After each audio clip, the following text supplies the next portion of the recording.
English నేర్చుకోవడం అనర్గళంగా మాట్లాడడం మీ కల? వెంటనే కాల్ చేసి క్లాసెస్‌కి రిజిస్టర్ అవ్వండి.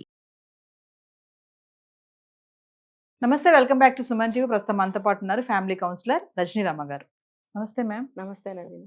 కొంతమంది అంటున్నారు కదా మేడం, మన డ్రెస్ని బట్టి ఆవిడ కామెంట్ చేస్తున్నాడా అంటే నా డ్రెస్ని మార్చుకోవాలా, నా ఆహార్యాన్ని మార్చుకోవాలా, ఆడెవడో కామెంట్ చేస్తున్నాడా అని కొంతమంది కూడా ఇలా కూడా ఉన్నారు. అమ్మ, నువ్వు ఫారిన్ కంట్రీస్కి వెళ్ళి అలాగే ఉండు.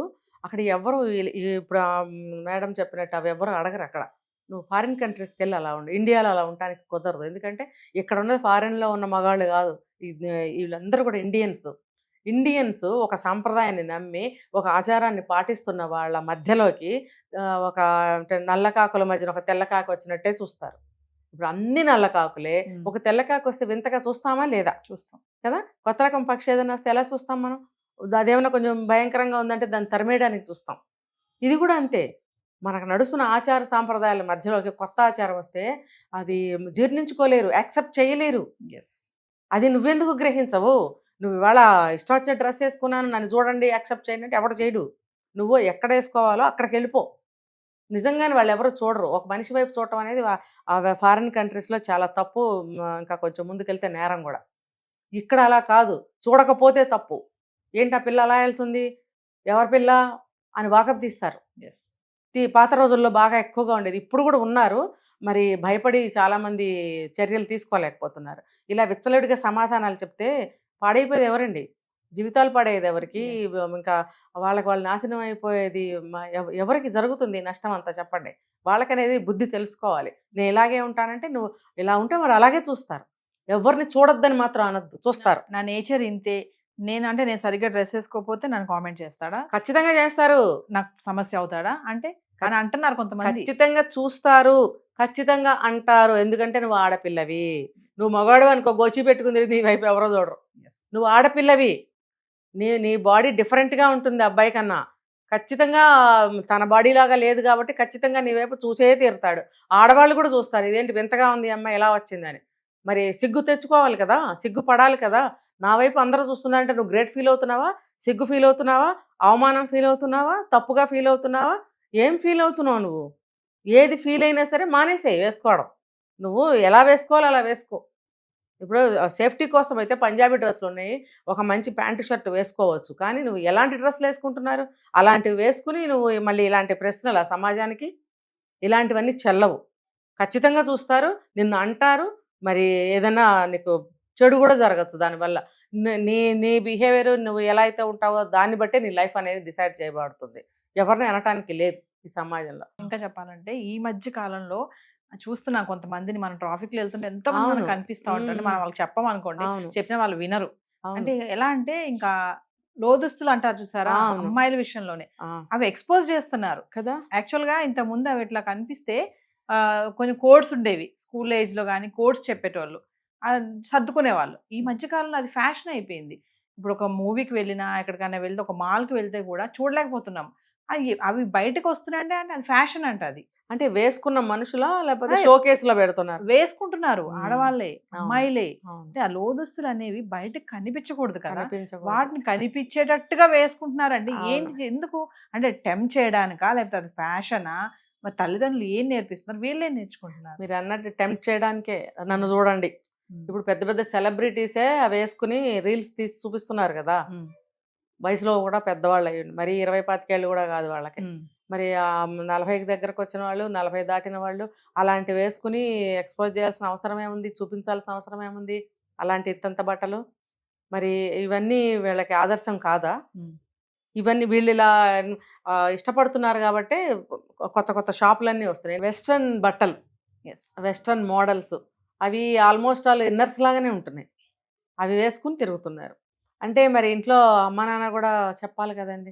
ఎంత కోటీశ్వర్లైనా, ఎంత సెలబ్రిటీస్ అయినా, ఈ దేశాన్ని ఏలే వాళ్ళైనా సరే మా పిల్లలకి ఏమీ కాదని ఎప్పుడు అనుకోకూడదు. Not only celebrities madam, normal పిల్లలు కూడా ఎవ్వరూ అనుకోకూడదు. అసలు ఎలా తయారయ్యారంటే బండ్ల మీద వెళ్తున్నా చూడలేకపోతున్నాం, ఆడవాళ్ళ మీద చూడలేకపోతున్నాం. అవును అవును. అసలు ఎలా అంటే ఇంకా నేను అన్నాను కదా, వెనక కూర్చుంటే వెనక బండి మీద వచ్చే ఆ వ్యక్తి బండి నడపాలా, ఆమెనే చూడాలా, యాక్సిడెంట్లు అవుతాయి మళ్ళీ. అంటే ఎందుకు అంత ఏంటి అంటే అందరూ నన్నే చూడాలి. ఇంకా ముందాడిని పట్టుకుంటుంది గట్టిగా. ఇంట్లో కూర్చుని కాసేపు పట్టుకుని బయటికి రావచ్చు కదా. రోడ్డు మీదకి వచ్చి ఎందుకు? మరి ఆ భర్తో బాయ్ ఫ్రెండో అతనైనా చెప్పొచ్చు కదా, నువ్వు నాకు మాత్రమే గర్ల్ ఫ్రెండ్వి, నాకు మాత్రమే భార్యవి, ఇలా బయటకు వేసుకురాకని అతనైనా చెప్పాలి కదా. ఇప్పుడు మగపిల్లలు కూడా ఎంకరేజ్ చేస్తున్నారు, అదే పెద్ద గొప్ప విషయం, అదే ఒకటి సాధించినట్టు, అదేదో పెద్ద అడ్వాన్స్గా ఉన్నాము, చాలా మేము గ్రేట్గా ఉన్నాము అన్నట్టుగా అబ్బాయిలు ఫీల్ అవుతున్నారు, అమ్మాయిలు ఫీల్ అవుతున్నారు. మరి వాళ్ళు అర్థం చేసుకోవాలి, తెలుసుకోవాలి వాళ్ళు. ఇలాంటి బట్టలు మనం వేసుకోకూడదు, మన దేశానికి కాదు ఈ బట్టలు, బయట దేశాలవి. ఏదో పెడతారు ఏ సినిమా వాళ్ళు వాళ్ళు వీళ్ళు కొనుక్కుంటారు, మరి వాళ్ళు వెళ్ళి మాటికి ఫారెన్ వెళ్ళి బట్టలు కొనుక్కోలేరు, షూటింగ్లని అవన్నీ ఇవన్నీ ఉంటాయి. మరి అది ఎవరు కొనుక్కోవాలో ఎవరు వేసుకోవాలో వాళ్ళే వేసుకోవాలి, వాళ్ళకి ప్రమాదాలు అంతగా ఉండవు కాబట్టి. మరి మామూలుగా మీరు అన్నట్టు స్కూటర్ మీద బయట తిరిగి అమ్మాయిలు వేసుకుంటే ప్రమాదాలు జరగవా? వెనక నుంచి మేము చూస్తుంటాం, వాళ్ళు ఎలా వెళ్తుంటే వెనక నుంచి కామెంట్స్ చేసేవాళ్ళని మేము చూస్తుంటాం.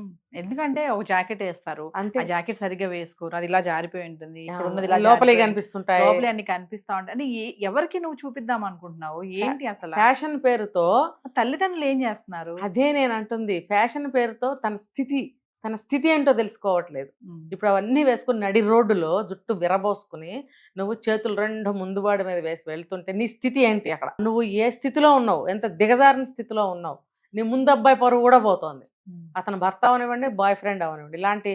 ఇలాంటి డ్రెస్సులు వేసి తీసుకెళ్తున్నందుకు ఆ అబ్బాయిని అనాలా? మరి ఆ అబ్బాయితో నువ్వు జత కట్టిన తర్వాత కూడా నువ్వు ఇలాంటి బట్టలు వేసుకెళ్తున్నందుకు నిన్ననాలా? మరి ఏంటిది? ఇలాంటి వాళ్ళు ఇప్పుడే ఆ అమ్మాయిని ఏమనలేకపోతే పెళ్లి చేసుకున్న తర్వాత అసలు ఇంకేమనగలుగుతారు? నా ఇష్టం, నువ్వు ఇష్టపడి చేసుకున్నావు కదా అని మొదలవుతాయి గొడవలు.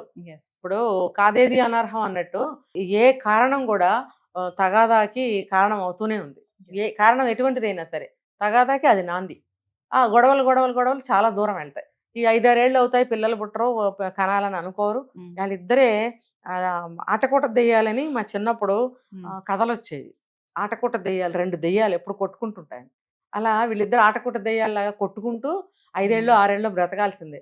తర్వాత పుడితే పుడతారు, పుట్టకపోతే పుట్టరు, ఉంటే ఉంటారు, లేకపోతే డివోర్స్ తీసుకుంటారు. అంతా దైవాధీనం అనమాట. తర్వాత అంటే తన స్థితిని తను ఎలా దిగజార్చుకుంటుంది అనేది ప్రతి అమ్మాయి తెలుసుకోవాలి. నిన్ను అంతమంది చూడటం ఏంటి? నువ్వు ఒక అబ్బాయిని ప్రేమించావు పవిత్రంగా, ఆ అబ్బాయితోనే తిరుగుతున్నావు ఇప్పుడు కూడా, స్కూటర్ ఎక్కి బండి ఎక్కి, నెక్స్ట్ ఇష్టపడితే పెళ్లి కూడా చేసుకుంటారు. అలా అంత పవిత్రంగా నువ్వు నీ జీవితాన్ని డిజైన్ చేసుకున్నప్పుడు నువ్వు ఎలా ఉండాలి అసలు? నిన్న ఆ అబ్బాయే కదా చూడాలి. నువ్వు ఆ అబ్బాయి నీ వైపు చూసిన ప్రతి చూపు కూడా నిన్ను అభినందించేటట్టుగా ఉండాలనే కదా నువ్వు ఇలాంటి డ్రెస్ వేసుకున్నావు. కానీ ఇలాంటి డ్రెస్ వేసుకుంటే ఆ అబ్బాయి నిన్ను అభినందిస్తాడా అనేది కూడా నువ్వు తెలుసుకోవాలి కదా. మరి తెలుసుకోకుండా ఇలా ఉంటే బాగా చూస్తాడు, నన్ను ఇంకా ఇష్టపడతాడని నువ్వు అనుకుంటే పిచ్చి భ్రమ. అది 1% కూడా కరెక్ట్ కానే కాదు. ఫైనల్గా మేడం, నా బాడీ నా ఇష్టం, నేను వేసుకుంటే మీకేమైందండి, నేను ఎలా తయారైతే మీకేంటి, నా ఒంటి మీద నా ఇష్టమైన బట్టలు వేసుకుంటాను అనే వాళ్ళు కూడా కొంతమంది ఉన్నారు. నీ బాడీ నీ ఇష్టం అయితే 4 గదుల్లో కూర్చుని ఏమైనా చేసుకో. నువ్వు సమాజంలోకి వచ్చి సమాజాన్ని పాడు చేసే హక్కు నీకెవరిచ్చారు? నీ బాడీయా? నీ బాడీ నీ దగ్గర ఉంటే నువ్వు ఆ పనులు చేయవు. నువ్వు ఇంట్లో కూర్చొని నీ ఇష్టం వచ్చినట్టు వేసుకో, నువ్వు విప్ప తీసుకుని డాన్స్ చేసుకో, ఎవరికి కావాలి? బయటకు వచ్చి నువ్వు ఎవరిని చెడగొట్టాలనుకుంటున్నావు? నువ్వు అలా కనిపిస్తే ఎవరైనా నీ ఎమ్మడి పడవచ్చు. ఆ పెళ్ళైనోడు అవ్వచ్చు, తాత అవ్వచ్చు, సైకో ఉండొచ్చు, పిల్లలు గలవాడై ఉండొచ్చు, ఎవడైనా మోజులో పడి నీ వెనక పడితే వాడి సంసారం ఏమే, నువ్వు సంసారం పాడు చేసిన దాని అవుతావు కదా. నా బాడీ నా ఇష్టం అనుకుంటే నీ బాడీ నీది కాకుండా అయిపోతుంది రేపు, అసలు నువ్వే ఉండకుండా పోతావు. జరిగే ప్రమాదాలు అలా జరుగుతున్నాయి. మరి తల్లిదండ్రులు అనే వాళ్ళు ఉంటే ఇలాంటి వాళ్ళని చెప్పు తీసుకుని రోజు కొట్టండి. ఒక 4 రోజులు కొడితే అది 5వ రోజు నా బట్టలు వేసుకోదు. అసలు నువ్వు గడప దాటడానికి వీల్లేదు, నువ్వు సంపాదించడానికి వీల్లేదు, నువ్వు ఆ సాఫ్ట్వేర్ ఉద్యోగం చేయొద్దు, నువ్వు ఈ డ్రెస్ వేసుకోవద్దు అని చెప్పుతో బాగా కొట్టండి 4 రోజులు. ఆ 5వ రోజు నుంచి అది నోరు మూసుకుని ఉంటుంది, మీరు చెప్పినట్టే వింటుంది. అసలు లేటే ఇప్పటికైనా సరే మించిపోయింది ఏమి లేదు. ఆ పని చేయండి తల్లిదండ్రులు. అంతేగాని కొంతమంది తల్లులు ఏం చేస్తున్నారు, వాళ్ళతో పాటు చెరగ డ్రెస్సు కొనుక్కుంటున్నారు. అంటే ఫ్యాషన్ ఏంటి ఆ ఫ్యాషను? అంటే ఆ తల్లి యొక్క మెంటాలిటీ ఆలోచన కూడా ఈ పిల్లలాగానే ఉంటుంది కాబట్టి పిల్ల అలా తయారవుతుంది. నేను అందరినీ అనట్లేదు, అలా ఉన్నవాళ్ళే అంటున్నా. ఇది కాదని ఎవరైనా నిరూపించండి, నేను ఈ మాటలన్నీ వెనక్కి తీసుకుంటాను. ఎందుకంటే నేను ఇలా మాట్లాడకూడదని అనుకుంటాను. కానీ నా బాడీ నా ఇష్టం అనే అమ్మాయిలు ఉన్నారు. నా డబ్బు నా ఇష్టం, నా బాడీ నా ఇష్టం, నా ఇల్లు నా ఇష్టం. ఏంటి నీ ఇష్టం? అది నీ వరకే అయితే ఎవరికి నష్టం లేదు. ఆ నష్టం యువత వాళ్ళకి కలిగిస్తున్నప్పుడు నీ ఇష్టం చెల్లదు ఇక్కడ. ఇది తెలుసుకోవాలి. నీ ఇష్టం నీ గదిలోకి చూసుకో, లేకపోతే మీ తల్లిదండ్రులు యాక్షన్ అన్న తీసుకోవాలి.